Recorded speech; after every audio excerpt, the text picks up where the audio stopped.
Assalamu alaikum. My name is Mohammad Saad. I am from BSES Section D. Today we will discuss about software defect reduction top 10 list. ठीक है, here we have 10 points. Now we will discuss one by one. So here first point it says one detect one detect and fix the software problem often 100 times more after birth. यानी कि इसके अंदर ये कहना चाह रहा है कि अगर हम सॉफ्टवेयर को बनाते वक्त जो उसके अंदर एरर आते हैं हम उसको उसी वक्त क्या कहते हैं जज करके हम उसको उसी वक्त टाइम ख़त्म कर देते हैं, हमारे लिए बेहतर होता है। अगर हम उसको उसी वक्त ख़त्म नहीं करते क्या कहते हैं उसकी रिक्वायरमेंट स्टेज के ऊपर, उसकी डिज़ाइन स्टेज के ऊपर, तो ये हमारे लिए यानी कि आगे जाके हमारे लिए यानी कि मसला पैदा करता है। एज बोहेमियन ऑब्जर्व इन 1987, ठीक है। इसके अंदर उसके अंदर हमें वो एक की फैक्टर बता रहा है कि अगर हम उसको डिप्लॉयमेंट के ऊपर अगर हम उसको ख़त्म नहीं करते तो आगे जाके हमें क्या कहते हैं ज़्यादा पैसे लगाने पड़ते हैं, ज़्यादा टाइम लगाना पड़ता है उसको प्रॉब्लम को दोबारा फिक्स करने के लिए। तो इसलिए जो सबसे आइडली टाइम है ना कि उस प्रॉब्लम को ख़त्म करने का, वो यही है कि सॉफ्टवेयर की क्रिएशन के अंदर ही हम उसको ख़त्म कर दें। ठीक है। So here we have second point. ठीक है। इसके अंदर कह रहा है कि जो हमारा मौजूदा सॉफ्टवेयर है ना, जो करंट सॉफ्टवेयर है, ठीक है, वो आम तौर पर जो 50% ना अपनी जो क्या कहते हैं आमदन है वो, या उसके ऊपर क्या कहते हैं जो अपना एफर्ट है ना, अपनी जो मनी है वो ऐसे ही अवॉइडेबल रिवर के ऊपर 40 से 50% ऐसे अवॉइडेबल रिवर के ऊपर खर्च करता है, रिवर के ऊपर खर्च करता है जिसके ऊपर नहीं करनी चाहिए। ठीक है। सो रिड्यूसिंग अवॉइडेबल रिवर्क, ठीक है, हमें क्या कहते हैं सॉफ्टवेयर प्रोडक्टिविटी को इम्प्रूव करने के लिए सिग्निफिकेंट क्या कहते हैं कुछ वर्क करना पड़ता है। ठीक है। In our behavioural analysis of how software cost drivers effect effort for the COCOMO 2 model, इसके अंदर वो मैं कह रहा है कि जो सॉफ्टवेयर की प्रोडक्टिविटी को मैक्सिमम करते हैं मदद दे। ठीक है। अगर हम ऐसे अच्छे वे में पैसा खर्च करते हैं तो सॉफ्टवेयर के अमल को बेहतर बनाने के लिए क्वालिटी स्ट्रक्चर, इस तरह से रिस्क मैनेजमेंट के सॉफ्टवेयर को क्या कहते हैं कम कर सकते हैं, सॉफ्टवेयर के रिस्क मैनेजमेंट को हम कम कर सकते हैं जिससे हमें बेहतर सॉफ्टवेयर बना सकते हैं। ठीक हो गया। तो ये हमारा दूसरा पॉइंट ख़त्म होता है। तो अब हम चलते हैं तीसरे पॉइंट की तरफ। तीसरे पॉइंट के अंदर वो हमें कह रहा है कि जो तकरीबन 80% जो हमारा होता है ना, जो हम 80% सॉफ्टवेयर पर अवॉइडेबल वर्क करते हैं वो 20% डिफेक्ट की वजह से होता है। और जो 80% जो हर सिस्टम के लिए ठीक है, छोटे सिस्टम के लिए तो 80% ठीक है, लेकिन जो बड़े सिस्टम है ना उनके लिए ज़रा ज़्यादा हो जाता है। ठीक है। और जो ये टू मेजर सोर्सेज है ना, क्या कहते हैं ये जो टू मेजर रिसोर्सेज हैं रिवर्केबल को रिवर्केबल गया अवॉइडेबल रिवर्क को ख़त्म करने के लिए। ठीक है। इसके जो बड़े जो दो ज़राए हैं वो एक है सॉफ्टवेयर की कम्प्लेक्सिटी को कम करता है, यानी कि सॉफ्टवेयर की कम्प्लेक्सिटी को कम करने के लिए इस्तेमाल होते हैं। और उसके अंदर ट्रैकिंग सिस्टम लगा होता है जो हमारे डाटा को आसानी से एनालाइज कर सकता है और उसको रिकॉर्ड करता है, और उसके बाद जो एरर के इफेक्ट को ख़त्म करने की कोशिश करता है ताकि हम ज़्यादा इजाफी बड़े वसाइल और मेजर सोर्सेज का पता लगा सकें और उसकी निशानदेही कर सकें। तो ये हमारा तीसरा पॉइंट ख़त्म होता है। अब हम चलते हैं अपने फोर्थ पॉइंट की। इधर है वो हमें इस पॉइंट के अंदर वो हमें बता रहा है कि तकरीबन 80% जो डिफेक्ट होते हैं ना हमारे, वो 20% मॉड्यूल्स की वजह से आते हैं, और जो हमारे आधे से ज़्यादा मॉड्यूल्स होते हैं वो डिफेक्ट फ्री होते हैं। कई कई क्या कहते हैं कई रिसर्च से हमें ये बात पता लगी है कि 60 से 90% जो इफेक्ट होते हैं ना वो 20% मॉड्यूल से पैदा होते हैं, और उससे जो क्या कहते हैं और जो बाकी तकरीबन हाफ मॉड्यूल्स प्रोड्यूस होते हैं ना उनके अंदर डिफेक्ट्स क्लस्टर होता है। ठीक है।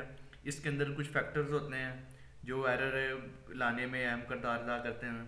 ठीक है। जिसके अंदर आया था level of data compiling complexity, ठीक है, चेंजिंग, ठीक है, या वेरिएशन इन कोड, या अगर हम कोड के अंदर कोई क्या कहते हैं कोई चेंजिंग हुई थी तब भी मसला आ सकता है। तो ये चीज़ थी। तो ये हमारा चौथा पॉइंट ख़त्म होता है। अब हम चलते हैं पाँचवें की तरफ।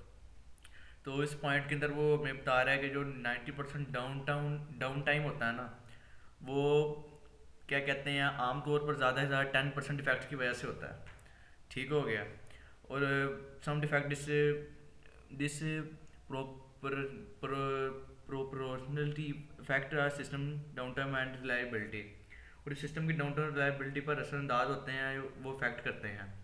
मसलन यानी कि मसलन for example analysis of software failure history in 9 large, जो यानी कि एक सॉफ्टवेयर फेलियर है एक हिस्ट्री के अंदर, जो 9th लार्ज IBM सॉफ्टवेयर क्या कहते हैं, और क्या कहते हैं उसके अंदर डिफेक्ट आया था, जो उसके अंदर क्या कहते हैं डिफेक्ट आया था। तो IBM की 90% डाउन टाइम की वजह 0.3% डिफेक्ट थी, ठीक है, और ये इसकी यानी कि हिस्ट्री का एक best risk based testing app थी, ठीक है। तो अब हम चलते हैं 6 जाने लगे हैं अपने 7th पॉइंट की तरफ, ठीक हो गया। तो 7th पॉइंट के अंदर वो हमें बता रहा है कि according to perspective based review जो 35% से ज़्यादा डिफेक्ट होते हैं ना, वो नॉन डायरेक्टेड रिव्यूज़ की वजह से होते हैं, ठीक है। और एक क्या कहते हैं अलग ऑब्जेक्टिव के लिहाज से जो पॉइंट ऑफ व्यू है ना, ठीक है, जो सिनेरियो बेस्ड है, वो हमें एक तरीका बताती है जिससे हम डिफेक्ट को डिटेक्ट कर सकते हैं, ठीक हो गया। ये जो अप्रोच होती है ये हमें एरर की निशानदेही करने के लिए टेक्निक बताती है, जिससे हमारी ऑर्गेनाइजेशन को बहुत फ़ायदा हो सकता है, ठीक है, जिससे हम वो सी पर्सपेक्टिव्स को सिंगल डॉक्यूमेंट में तब्दील करते हैं, और यही हमारा फोकस होती हैं। तो इधर हमारा 7वां ख़त्म हुआ, तब हम चलते हैं की तरफ, ठीक है। तो data from the use of clean room at NASA have shown 25 to 75% reductions in failure rates during testing। तो इसके अंदर में बता रहा है कि नासा में जो क्लीन फॉर्म के इस्तेमाल से 25 से 75% तक जो फेलियर रेट है ना उसमें यानी कि डिक्लेरेशन देखी गई है, ठीक है, जो इन ड्यूरिंग द टेस्टिंग, ठीक हो गया। तो क्लीन रूम की यूज़ की वजह से जो 5% फिक्सिस ने यानी कि 1 आवर से ज़्यादा टाइम लिया, और जबकि एज़ यूजुअल क्या कहते हैं 60% से ज़्यादा फिक्सिस ने इससे ज़्यादा टाइम लिया, ठीक हो गया। जो PSP का जो मेन फोकस है ना, वो सॉफ्टवेयर डिफेक्ट के रूट काज एनालिसिस के ऊपर होता है, ठीक है, ताकि फ्यूचर में अगर इस किस्म का अगर इशू आए तो हम उसको इजीली टैकल कर सकें, ठीक हो गया। And that's it. So no हम चल रहे हैं 9वें पॉइंट की तरफ, ठीक है। इसके अंदर वो हमें बता रहा है कि जो all other things being equal, तकरीबन बाकी सारी चीज़ें एक जैसी हैं, ठीक है। It cost 50% more per source instruction to develop high dependability software products. इसके अंदर वो कह रहा है कि जो हाई डिपेंडेबिलिटी सॉफ्टवेयर को बनाने के लिए ना 50% ज़्यादा सोर्स लगता है as compared to low dependability software, कि यानी कि जो हाई डिपेंडेबिलिटी सॉफ्टवेयर है वो ज़्यादा कॉस्टली होता है लो डिपेंडेबिलिटी सॉफ्टवेयर के मुताबिक, कि यानी कि रिलेटेड, ठीक है। अगर हम इसके अंदर सिग्निफिकेंट ऑपरेशन या मेंटेनेंस कॉस्ट आ जाए तो इससे ज़्यादा भी खर्चा आया था, उससे ज़्यादा यानी कि हमारा पेमेंट लगती है, जो सही नहीं है। जो सॉफ्टवेयर डिपेंडेबिलिटी जो लो डिपेंडेबिलिटी सॉफ्टवेयर है उसके ऊपर 50% के ऊपर मेंटेन करने के ऊपर 50% से ज़्यादा कम लग जाता है, और जबकि जो हाई डिपेंडेबिलिटी सॉफ्टवेयर है वो 15% से कम खर्च होता है एज़ कम्पेयर टू डेवलपमेंट उसकी, ठीक हो गया। तो इसके अंदर वो हमें सिर्फ यही बता रहा है कि जो कोकोमो 2 सॉफ्टवेयर है ना, वो आमतौर पर सॉफ्टवेयर से 4 गुना ज़्यादा डिफेक्ट दूर कर देता है, ठीक हो गया। ये इसलिए कोकोमो 2 यानी कि एक रिलेटेड क्वालिटी मॉडल है, ठीक है। अब हम चलते हैं 10वें पॉइंट की तरफ। इसके अंदर वो हमें बता रहा है कि तकरीबन 50% के अंदर जो प्रोग्राम होते हैं ना, प्रोग्राम के जो अंदर होते हैं नॉन ट्राइबल डिफेक्ट होते हैं, ठीक है। और एक सर्वे के मुताबिक जो 27% स्प्रेडशीट प्रोग्राम में से 40% जो कंटेंट नॉन ट्राइबल डिफेक्ट्स थे ना, वो जो कि एक्सपीरियंस्ड स्प्रेडशीट डेवलपर ने बनाए थे, ठीक है। हालांकि यानी कि उनको अपने ऊपर यानी कि कॉन्फिडेंस आया था कि हमने ठीक बनाए हैं, लेकिन फिर भी उनके अंदर डिफेक्ट आए थे, ठीक है। और एक लेबोरेटरी एक्सपेरिमेंट के मुताबिक 30 से 90% स्प्रेडशीट डिफेक्ट थी। तो ये हमारा आज का टॉपिक आया था software defect reduction top 10 list. उम्मीद करते हैं कि आपको समझ आया होगा, ठीक है। तो आज के लिए इतना ही। ओके, अल्लाह हाफिज़, टेक केयर।